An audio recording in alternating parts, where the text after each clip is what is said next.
Kapag ang ex mo ay meron na agad bago noong naghiwalay kayo, ang tawag dyan ay monkey branching o di kaya rebound. Ang monkey branching ay madalas na ginagawa ng mga babae pero ginagawa rin ito ng mga lalaki. Malaki ang possibility na yung bago niya ay matagal na niyang kinakausap noong kayo pa at habang nagkakalabuan na. Tinitimbang niya lang kung worth it pa bang manatili siya sa'yo o di kaya mas worth it na lumipat siya sa ibang sanga o di kaya sa ibang tao. So merong betrayal or cheating doon. Doon naman tayo sa rebound. Magkaiba ang monkey branching sa rebound. Sapagkat sa rebound, noong naghiwalay kayo ay doon pa lang siya nag-entertain ng iba bilang panakipbutas. So walang betrayal at cheating doon kasi wala na kayong commitment. Ngayon, bakit nga ba nila ginagawa ito? Kasi ang mga taong ganyan ay walang self-assurance.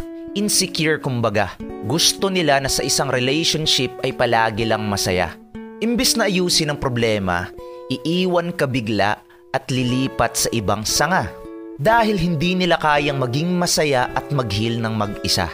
Kailangan nila ng ibang tao na mag-feed ng ego nila. Kasi nung naghiwalay kayo, sira ang kanilang kumpiyansa. Ganun lang kasimple yun. You betrayed me,